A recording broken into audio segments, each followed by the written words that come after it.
Oi,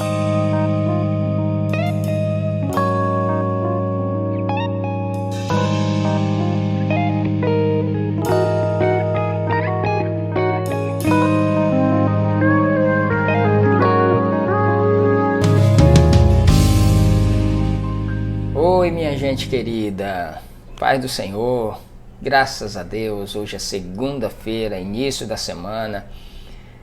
Hoje é um feriado, dia 7 de setembro, mas todo tempo é tempo para o discípulo abrir o coração para a palavra de Deus.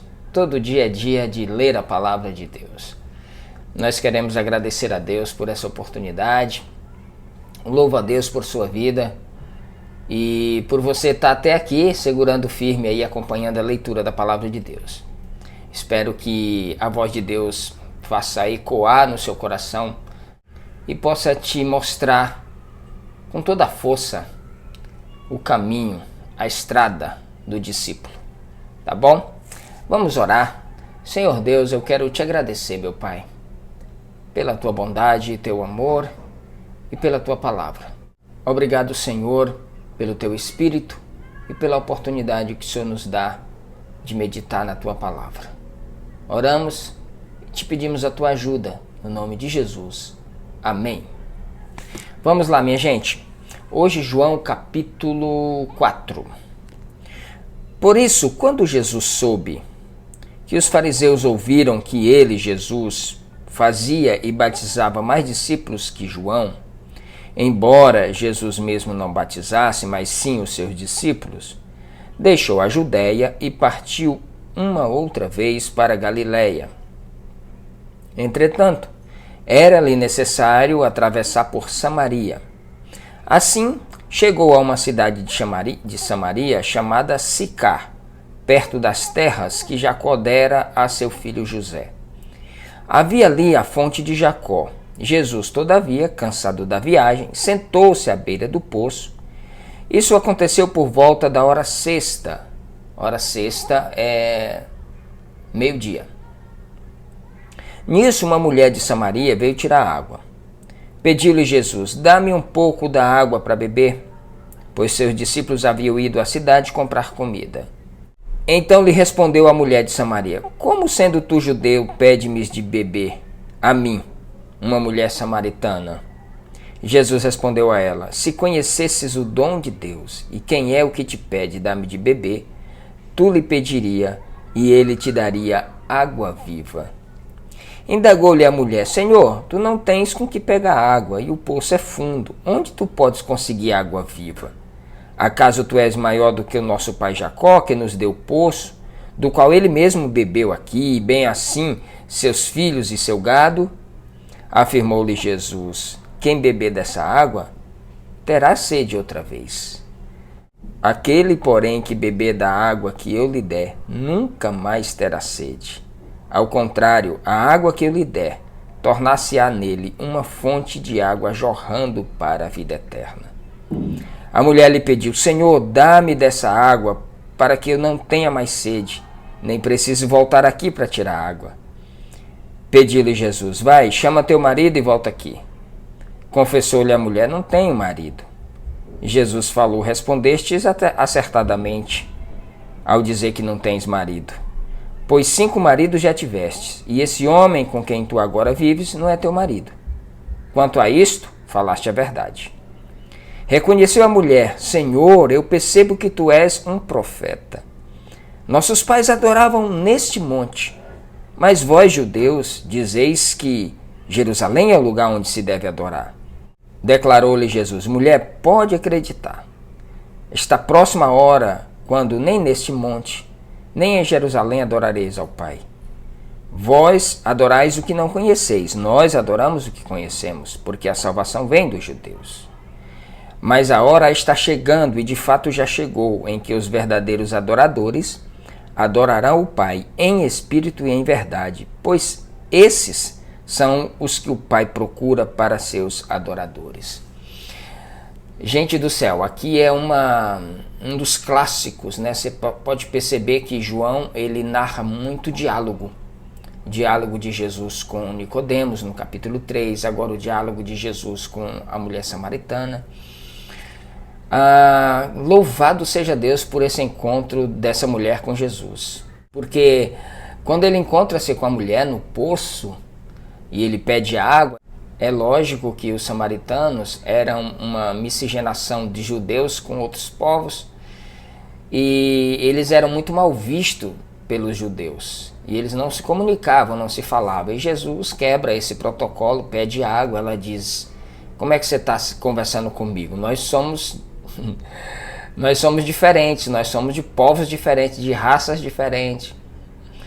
Ele disse: se tu conhecesses quem é que está te pedindo água, antes era tu quem lhe pedirias e ele te daria água viva. E ela fica inquieta com aquilo, falou: mas água viva? O senhor não tem nem corda, nem balde para tirar água desse poço? Como é que você vai me dar água viva? Você é maior do que Jacó, por exemplo, que ele mesmo bebeu aqui, ele, seus filhos, seu gado, desse poço? E Jesus disse: olha, mulher, se eu beber dessa água aí, que você está tirando, eu volto a ter sede. Mas se você beber da água que eu te der, tu nunca mais terás sede. Ela se interessou pelo assunto, disse: Senhor, eu preciso dessa água, para que eu não volte aqui sempre para pegar água. Ele disse: então vai lá chamar seu marido e vem aqui. Ela disse: eu não tenho marido. Ele falou: é verdade, se já tivesse 5, e o que você vive com ele hoje não é seu marido. A mulher se assusta e diz: meu Deus, o senhor é profeta? Me esclarece uma coisa. O nosso povo diz que a gente adora no Monte Gerizim. Os judeus dizem que é no templo. Onde é o lugar para se adorar, profeta? Fala para mim. Ele falou: nem aqui, nem no templo, nem em lugar nenhum.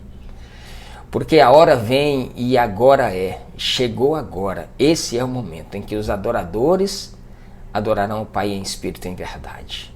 Adorarão ao Pai de todo o coração, em qualquer lugar, independente da ocasião. Aonde estiver um coração cheio da graça de Deus, ali é o lugar para se adorar. Versículo 24. Deus é espírito e é necessário que seus adoradores o adorem em espírito e em verdade. A mulher disse a Jesus: eu sei que o Messias está por vir. Quando ele vier, ele nos esclarecerá sobre tudo. Assegurou-lhe Jesus: eu que te falo sou o Messias. Olha isso, gente. Olha isso, a revelação que essa mulher teve. Ninguém jamais teve, nem Pilatos diz: tu é o rei dos judeus, tu é quem? Tu é Deus, o que tu é? Ele não respondia nada. Herodes interroga, ele não responde nada. E os fariseus, os saduceus, os herodianos, essa galera toda tentavam extrair de Jesus essa informação. E ele se revela para essa mulher sozinha no poço de Jacó. Como Jesus é livre para se revelar a quem ele quer. Já imaginou? Se revela primeiro aos samaritanos. Se revela para gente que eram considerados lixo humano para os judeus. Como ele é maravilhoso. Por isso que ele se revelou a você, a mim, a nós. Ele chegou até nós por livre escolha e também por pura graça e misericórdia. Não fomos nós que escolhemos. Não fomos nós que escolhemos o Senhor. Foi Ele que escolheu a nós. Ele olha para ela e diz: sou eu sou o Messias, eu estou falando contigo agora. Nesse ponto chegaram os seus discípulos e se admiraram de que estivesse conversando com uma mulher. Todavia ninguém lhe perguntou: que queres saber ou por que falas com ela? Ninguém indaga, ninguém pergunta, ninguém fala nada. Fica todo mundo quietinho. A mulher então deixou seu cântaro, foi à cidade e disse aos homens: vinde ver de um homem que me disse tudo quanto tenho feito. Não seria esse o Cristo? Saíram, pois, da cidade e foram para onde Jesus estava. Enquanto isso, os discípulos insistiam com ele: mestre, come. Mas ele lhes disse: tenho um alimento para comer que vós não conheceis. Então os discípulos disseram uns aos outros: será que alguém lhe teria trazido algo para comer? Será que alguém já deu comida para Jesus enquanto a gente foi comprar? Explicou-lhe Jesus: a minha comida consiste em fazer a vontade daquele que me enviou e consumar a sua obra. Qual é a sua comida? Você, eu, Nós que somos discípulos de Jesus, qual é a nossa comida? Do que nós nos alimentamos? De fazer a vontade de Deus? De executar a sua obra? Não dizeis vós, ainda há 4 meses até a colheita? Eu, porém, vos afirmo, erguei os olhos e vede os campos, pois já estão brancos para a colheita. Aquele que ceifa recebe o seu salário e colhe fruto para a vida eterna. E assim se alegram juntos o semeador e o ceifeiro. Dessa forma, é verdadeiro o ditado, um semeia e o outro colhe. Eu vos enviei para ceifar o que não plantastes. Outros realizaram o cultivo, e vós usufruístes do labor deles. Nós também, do mesmo jeito, nós estamos hoje colhendo o que foi plantado lá atrás. E as gerações futuras, elas deverão colher o que nós estamos plantando.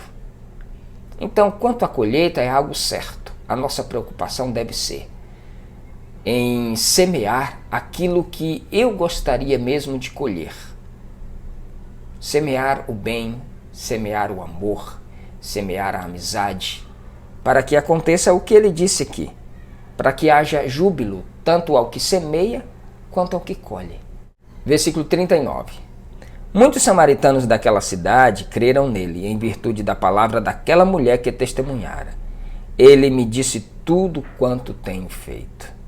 Assim, quando os samaritanos se encontraram com Jesus, insistiram em que se hospedasse com eles. E ele ficou 2 dias. Isso é maravilhoso. Jesus não tem problema nenhum de ficar 2 dias com os samaritanos. Com essa gente considerada porcos imundos pelos judeus. Ele vai lá e fica com eles. Porque o Filho do Homem veio buscar e salvar o que se havia perdido. E muitos outros creram por causa da sua palavra. Então disseram à mulher, agora cremos, não somente por causa do que tu falastes, mas porque nós mesmos o ouvimos e sabemos que este é verdadeiramente o Cristo, o Salvador do mundo. O Cristo aqui significa o ungido, o enviado, o Messias. Depois daqueles 2 dias, ele partiu para a Galileia. O próprio Jesus havia testemunhado que um profeta não tem honra em sua própria terra. Assim, quando chegou a Galileia, os galileus o receberam bem, porque viram todas as coisas que ele fizera em Jerusalém por ocasião da festa, a qual eles também tinham comparecido. Então Jesus voltou mais uma vez a Caná da Galileia, onde transformara água em vinho, e ali havia um oficial do rei, cujo filho estava doente em Cafarnaum. Quando ele ouviu que Jesus havia chegado a Galileia, vindo da Judéia, dirigiu-se até ele e lhe implorou que ele descesse para curar seu filho, porque estava a ponto de morrer. E Jesus lhe disse, a menos que vejais os sinais e maravilhas, nunca crereis. O oficial do rei disse a Jesus, Senhor, desce antes que meu menino morra. Assegurou-lhe Jesus, pode seguir, o teu filho vive. O homem acreditou na palavra de Jesus e partiu. E quando estava descendo a caminho, seus servos vieram ao seu encontro e lhe disseram a notícia, teu filho vive. Então inquiriu deles a hora em que o menino havia melhorado, e eles lhe disseram, ontem, à hora 7ª, a febre o deixou. Assim o pai reconheceu ser aquela mesma hora em que Jesus lhe dissera, o teu filho vive. E creu ele e todos os que viviam em sua casa. Este foi o segundo sinal realizado por Jesus, depois que veio da Judéia para a Galileia.